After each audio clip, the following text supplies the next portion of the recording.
Good morning, class, and happy Wednesday. We're going to read Chapter 21 in Charlie and the Chocolate Factory. Goodbye, Violet. This gum, Mr. Wonka went on, is my latest, my greatest, my most fascinating invention. It's a chewing gum meal. It's that tiny little strip of gum lying there.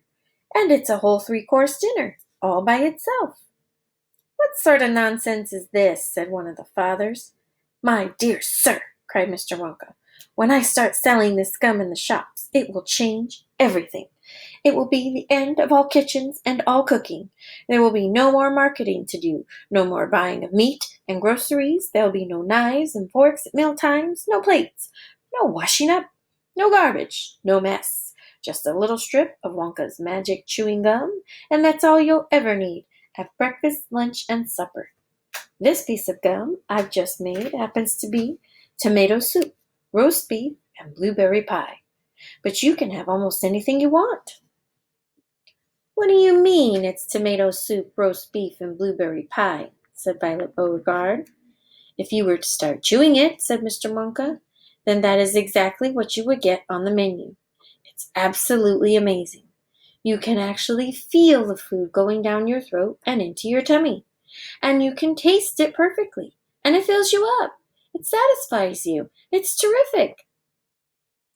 It's utterly impossible, said Veruca Salt. Just so long as it's gum, shouted Violet Beauregard. Just so long as it's a piece of gum and I can chew it, then that's for me. And quickly she took her own world record piece of chewing gum out of her mouth and stuck it behind her left ear.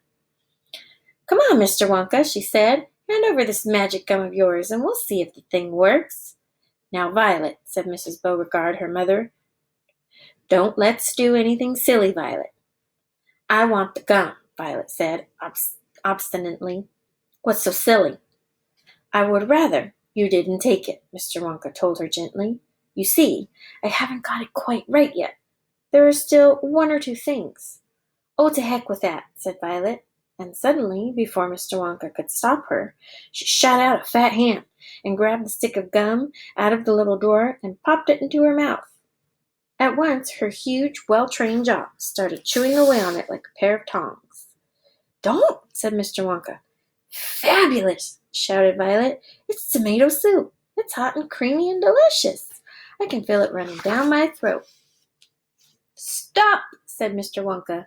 The gum isn't ready yet. It's not right. Of course it's right, said Violet. It's working beautifully. Oh my, what lovely soup this is. Spit it out, said Mr. Wonka. It's changing, shouted Violet, chewing and grinning both at the same time. The second course is coming up. It's roast beef. It's tender and juicy. Oh boy, what a flavor. The baked potato was marvelous too. It's got a crispy skin and it's all filled with butter inside. But how interesting, Violet, said Mrs. Beauregard. You are a clever girl. Keep chewing, kiddo, said Mr. Beauregard. Keep right on chewing, baby. This is a great day for the Beauregards. Our little girl is the first person in the world to have a chewing gum meal. Everybody was watching Violet Beauregard as she stood there chewing this extraordinary gum. Little Charlie Bucket was staring at her, absolutely spellbound, watching her huge rubbery lips as they pressed and unpressed with the chewing, and Grandpa Joe stood beside him, gaping at the girl. Mr. Wonka was wringing his hands and saying, No, no, no, no, no. It isn't ready for eating. It isn't right. You mustn't do it. Blueberry pie and cream, shouted Violet. Here it comes. Oh my, it's perfect. It's beautiful. It's exactly as though I am swallowing it.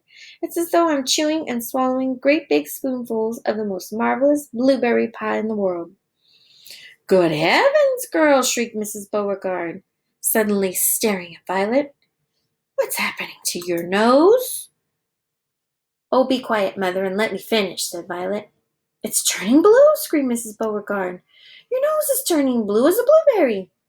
Your mother is right, shouted Mr. Beauregard. Your whole nose has gone purple.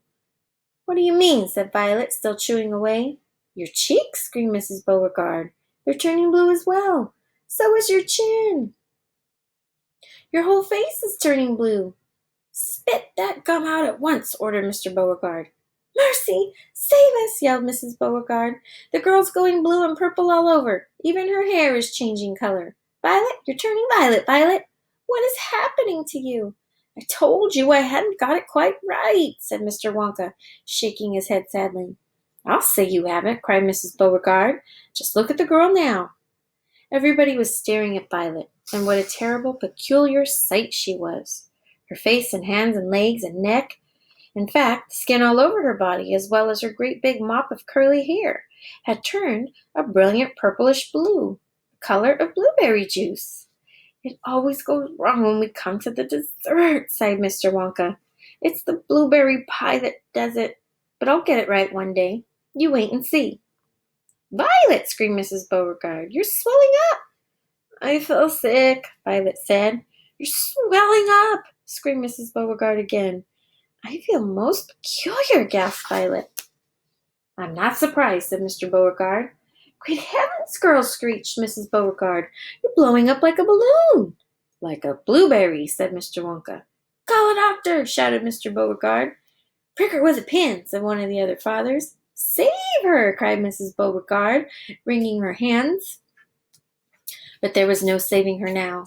Her body was swelling up and changing shape at such a rate that within a minute it had turned into nothing less than an enormous round blue ball, a gigantic blueberry, in fact, and all that remained of Violet Beauregard herself was a tiny pair of legs and a tiny pair of arms sticking out of the great round fruit, and a little head on top.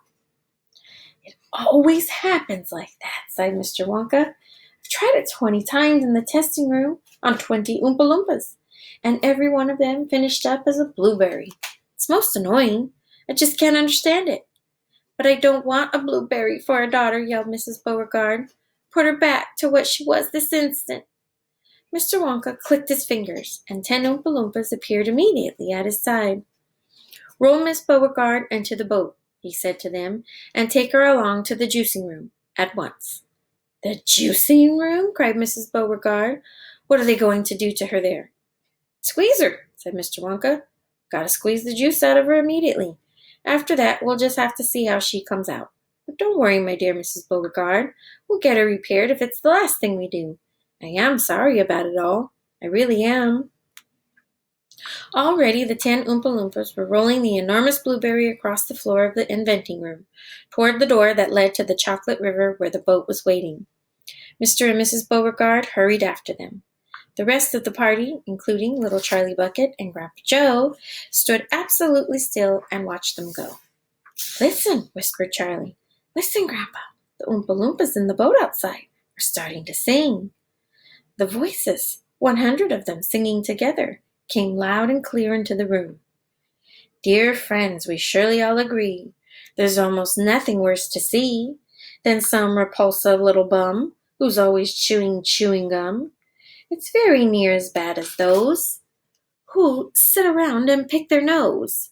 So please believe us when we say that chewing gum will never pay. This sticky habit's bound to send the chewer to a sticky end. Did any of you ever know a person called Miss Bigelow?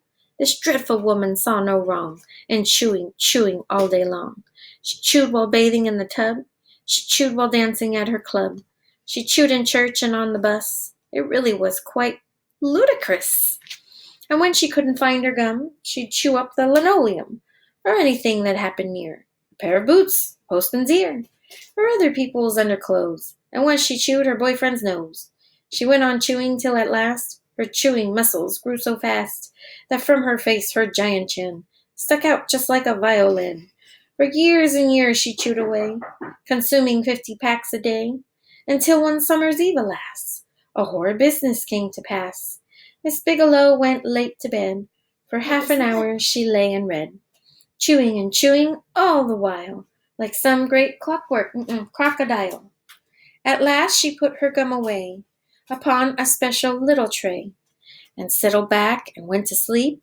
She managed this by counting sheep. But now, how strange, although she slept, those massive jaws of hers still kept on chewing through the night, even with nothing there to bite. They were, you see, in such a groove, they positively had to move. And very grim it was to hear, in pitch darkness loud and clear, this sleeping woman's great big trap, opening and shutting, snap, snap, snap. Faster and faster, chop, chop, chop. The noise went on, it wouldn't stop, until at last her jaws decide to pause and open extra wide. And with the most tremendous chew, they bit the lady's tongue in two.